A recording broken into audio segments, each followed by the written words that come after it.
नमस्कार, बहुत स्वागत है। जी मध्य प्रदेश छत्तीसगढ़ देख रहे हैं आप। आपके साथ मैं हूं विकास ब्रजेश सक्सेना।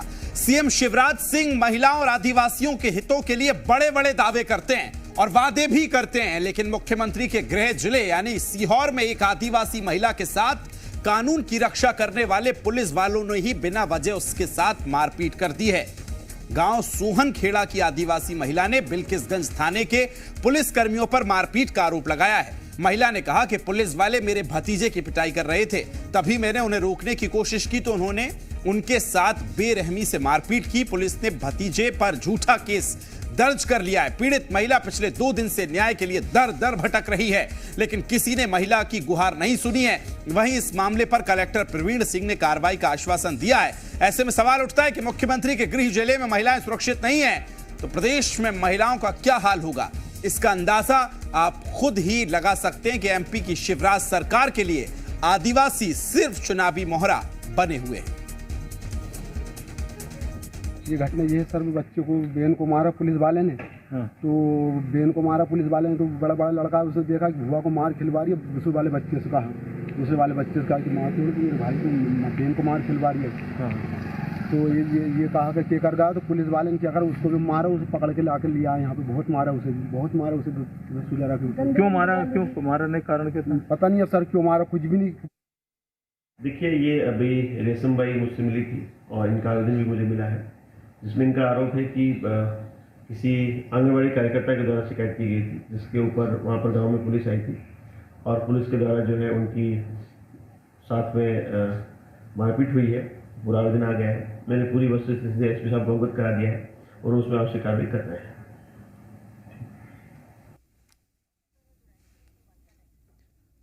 और आइए खबर को विस्तार देंगे। जी मीडिया संवाददाता आकाश मेरे साथ जुड़ गए हैं। आकाश, सबसे पहले आपसे यही जानना चाहूंगा, एक तरफ प्रदेश में महिलाओं के लिए बड़े दावे होते हैं, लाडली बहना उन्हें कहा जाता है, लेकिन वही बहनें आज थानों में दर दर की ठोकरें खा रही हैं, कोई शिकायत सुनने वाला नहीं है। जरा खबर को विस्तार दिए, क्या मामला है पूरा? देखिए, अगर ये आरोप सही है तो मध्य प्रदेश पुलिस पर गंभीर आरोप है और एमपी पुलिस को अपने रवैये पर चिंतित होना चाहिए। मध्य प्रदेश में 49,000 अपराधियों की तामीली एमपी पुलिस नहीं करवा पाती है, लेकिन बेकसूरों को पीटने की बात आ जाए तो एमपी पुलिस सट से उन्हें पीट देती है। अब देखिए, मुख्यमंत्री शिवराज सिंह चौहान का ये गृह क्षेत्र है, ये गृह जिला है सीहोर, और इस जिले में एक महिला के साथ बर्बरता की गई। सिर्फ उसने पूछा क्या था कि उसके भतीजों को आखिर पुलिस क्यों मार रही। इसके बाद उसके साथ भी यही होता है, पुलिस पिटाई करने लगती है। पुलिस को अधिकार ये किसने दिया है कि आखिर आप किसी को भी कहीं भी कैसे पीट सकते हैं? क्या मध्य प्रदेश पुलिस का जो ध्येय वाक्य है, देश सेवा जो ध्येय वाक्य है, क्या वो अपने ध्येय वाक्य पर खरी उतर रही है, या फिर इसी तरीके से जो बेकसूर लोग हैं उन्हें एमपी में पीटा जा रहा है? अब ये महिला 2-3 दिनों से लगातार चक्कर काट रही है, कभी पुलिस थानों के तो कभी कलेक्ट्रेट के, लेकिन इसे न्याय नहीं मिल पा रहा है। कलेक्टर से भी शिकायत पूरे मामले की गई है, लेकिन अब तक ना तो इनकी शिकायत पर कोई रिपोर्ट दर्ज की गई है और ना ही किसी तरीके से संज्ञान में लिया गया है। संज्ञान लिया गया। आकाश, लौट रहा हूं आपके पास। मेरे साथ सहयोगी दिनेश भी जुड़ गए हैं। दिनेश, जरा बारीकी से बताइए, कई बार महिला थाने पहुंचती है, कोई सुनता नहीं है, शिकायत नहीं सुनी जाती है, बताइए दिनेश। जी बिल्कुल, बताना चाहूंगा कि किस तरीके से जो है सीहोर में एक महिला और आदिवासी महिला पर किस तरीके से जो है अत्याचार हो रहा है, वो भी पुलिस का। बताना चाहूंगा, सोहनखेड़ा गांव है, यहाँ पे जो है कुछ 2 दिन पहले लगभग पुलिस पहुंची एक महिला के शिकायत पर, और उसके भतीजे पर जो है मारपीट करने लगी। इसके बाद मारपीट के दौरान जो है महिला उसको बचाने आई तो महिला को पुलिस ने बेरहमी से पीटा। मुख्यमंत्री शिवराज सिंह चौहान का गृह जिला सीहोर है। कई दावे और वादे की पोल खुलती नजर आ रही है। आदिवासी हितों की बात मुख्यमंत्री करते हैं तो वहीं महिलाओं के हितों की बात भी करते हैं और कानून व्यवस्था की बात भी करते हैं, परंतु ये तमाम जो वादे हैं, जो दावे हैं, उनकी सब पोल खुलती यहाँ नजर आ रही है। किस तरीके से ये जो महिला है रेशम बाई कई दिनों से जो है थानों के चक्कर लगा रही है। जरा एक चीज बताइए, आप ये कह रहे हैं कि थाने में महिला के साथ पिटाई की गई है, उस थाने में क्या महिला पुलिसकर्मी है? बिल्कुल कहीं ना कहीं जिले में महिला पुलिसकर्मी भी है, वहां भी पुलिसकर्मी है, थाने में महिला जो पुलिसकर्मी है। इसके जो गांव है, बताना चाहूंगा विकास, के गांव में जो है पुलिस गई थी और गांव में इसके घर के पास ही महिला की पिटाई कर दी गई। ना कोई महिला पुलिस थी वहां पे, ना कोई वरिष्ठ अधिकारी थे। एक शिकायत पर वहां पुलिस पहुंची थी। इसके बाद जो है इस महिला पर जो है बेरहमी से मारपीट की गई है। आकाश, ये एक बड़ा पॉइंट है, जहां महिला के पास पुलिस पहुंची थी, जहां ये पूरा तमाम चीजें चल रही थी, वहां महिला को पीटा जाता है और वहां महिला पुलिस तैनात नहीं होती है। आकाश, लौट रहा हूं आपके पास। मेरे साथ कांग्रेस से प्रवक्ता भूपेंद्र गुप्ता जी जुड़ गए हैं। भूपेंद्र गुप्ता जी, आखिर क्या हो रहा है? ये प्रदेश में एक तरफ लाडली बहना कहा जाता है और उन्हीं बहनों को पीटा जा रहा है पुलिस के द्वारा। ये 18 साल तो वो बहना थी नहीं, अभी 2 महीने पहले लाडली बनी है। ये जनता नौटंकी समझती है, लेकिन जिस तरीके के अत्याचार आज पुलिस के द्वारा ये महिलाओं के ऊपर हो रहे हैं, ये कई बार हो चुके हैं और ये अभी निरंतर जारी हैं, चुनाव के दिनों में भी जारी हैं। इससे पता लगता है कि ये सरकार कितनी असंवेदनशील है और कितनी क्रूर है समाज के लोगों के प्रति। ये इस बात का स्पष्ट प्रमाण है। वैसे ही इनको आदिवासियों के वोट चाहिए। आदिवासी महिलाओं को जो है बुरी तरह से पीटेंगे। क्या वो मनुष्य नहीं है? क्या आदिवासियों के ऊपर पेशाब करेंगे और उनकी वोट भी चाहिए? ये जो समय है ये बड़ा खतरनाक है। कल मैं सुन रहा था कि भाजपा के नेताओं को क्या हो गया है। ये विकास है इनका। कह रहे हमने विकास किया, कांग्रेस एक विकास का काम बता दे। तो ये जो है आम जनता को पीटना, आम जनता को जूते मारना। जो बच्चियां आपको राखी बांधने आई थी नौकरी मांगने के लिए, वो राखी बांधने वाली बच्चियों को घसीटकर पुलिस ने किस तरीके से भोपाल में मारा था, ये जो है ये सब विकास के लक्षण है इनके। ये इनके विकास का तरीका है। ये बहुत शर्मनाक है। इसकी जितनी निंदा की जाए कम है। और कांग्रेस पार्टी इस मुद्दे को उठाएगी, सड़कों पर उठाएगी और जनता इनको जो है इसका दंड भी देगी इसी चुनाव में। गुप्ता जी, क्या लगता है? हालांकि महिला बता रही है कि वो कई बार पुलिस थाने जाती है, वहां नहीं सुनी जाती तो उसके ऊपर जाती है, उसके ऊपर जो अधिकारी बैठे हैं वो भी नहीं सुनते हैं। मतलब इतना हो जाता है कि महिला कलेक्ट्रेट तक पहुंच जाती है। क्या लगता है ये जो सिस्टम में लोग बैठे हैं, ये जवाबदेही भूल गए क्या? देखिए, ये घी पीने वाला समाज चल रहा है, प्रशासन चल रहा है।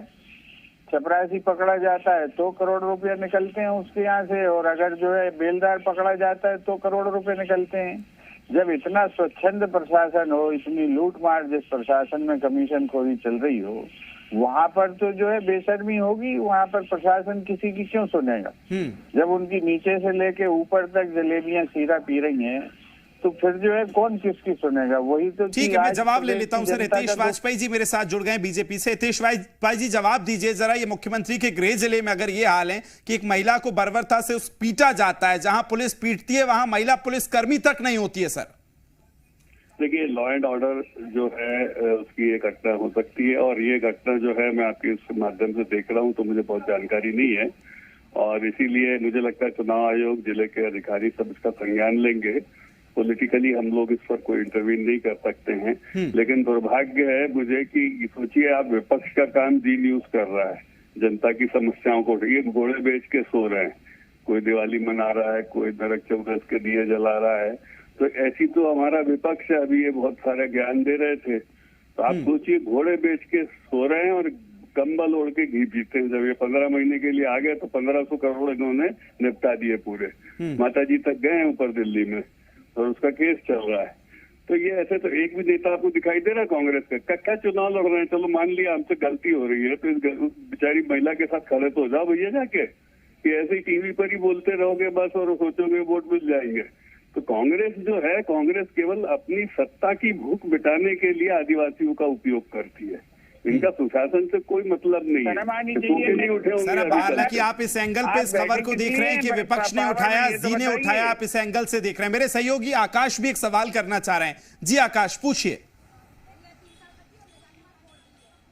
हितेश जी, कोई घोड़े बेच के सो रहा है, कोई घोड़े पे सवार होकर प्रचार कर रहा है, वाला विषय है। सवाल यह है कि महिला पुलिस मौजूद नहीं है। एमपी पुलिस देशभक्ति जनसेवा जिसका ध्येय वाक्य है, वो बिना महिला पुलिस की मौजूदगी में एक महिला की पिटाई कर दे रही। सर, मध्य प्रदेश में कैसे हो सकता है? आकाश भैया, हम तो अभी चूंकि आचार संहिता से हाथ पांव बंधे हुए नहीं, तो आप जानते हैं हम क्या कर देते, लेकिन विपक्ष के तो हाथ पांव नहीं बंधे हैं। तो मैं वो पूछ रहा हूँ, तो आप क्यों नाराज हो रहे हैं? भाई घोड़े बेच के सो रहे हैं, ये कहीं दिखाई दे रहा है एक भी आदमी आपको?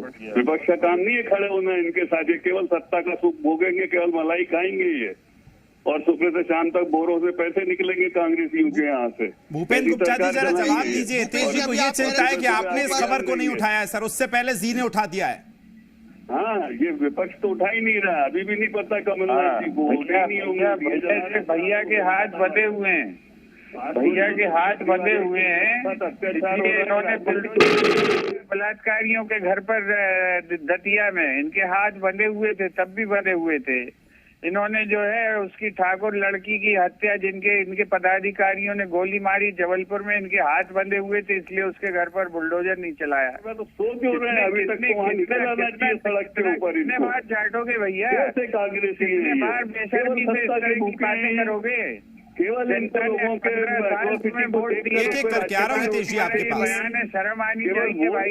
इनको ये भारतीय जनता पार्टी का शासन है, आपके हाथ बंधे हुए हैं और सरकार में बैठ के मूंगफली खा रहे हो। आप काय के लिए बैठे हो? उतरो कुर्सी से, दूसरे संभालेंगे, ठीक करेंगे इन चीजों को। बंधे हैं, मेहंदी लगा के बैठे हैं कांग्रेसी, केवल शपथ लेने आएंगे जरूरत पड़ेगी तो, जो नहीं मिलना मौका अभी आपको, इसीलिए केवल सत्ता के भूखे हैं कांग्रेसी, पैसे के भूखे हैं। आप सोचिए, जी न्यूज को धन्यवाद देना चाहिए, कितना संवेदनशील विषय उन्होंने आचार संहिता के दौरान प्रशासन के समक्ष रखा है, और कांग्रेसी सब सो रहे हैं, उनका काम होता है जबकि ये बेशर्मी की खबर पे अब आप एक्शन किस तरह से लेंगे? अगर ये आप आश्वासन देंगे तो सभी खुश हो जाएंगे, क्योंकि वो महिला अभी भी दर दर भटक रही है। हम तो बोलेंगे, अभी ईसीआई को मैं अभी टैग करता हूँ और बताता हूँ कि भाई जी न्यूज ने जो खबर चलाई है, ठीक है, हालांकि देखना होगा कि कैसे इस पर एक्शन होगा। आप दोनों का बहुत शुक्रिया, भूपेंद्र जी आपका भी, हितेश जी आपका भी, और आकाश आपके पास में लौटूंगा। चलिए दो तस्वीरें आपको सबसे पहले दिखाते हैं, किस तरह से ये अत्याचार जो है वो बढ़ रहा है। और शिवराज, एक देखिए पहली तस्वीर, शिवराज जी चुनाव में मस्त हैं। पहली तस्वीर आप देख रहे हैं, प्रचार चल रहा है, लगातार बैक टू बैक रैलियां हो रही हैं, लेकिन वहीं एक महिला जो है पुलिस की बर्बरता का शिकार हो रही है। वो महिला जो थाने से लेकर अपने थाने के बाहर निकलती है, गांव के बाहर निकलती है, कुछ अधिकारियों के पास जाती है, उसको एक आस रहती है कि यहां न्याय मिला, नहीं मिला तो वहां मिल जाएगा, लेकिन अमूमन वहां भी यही रवैया उसको देखने को मिलता है।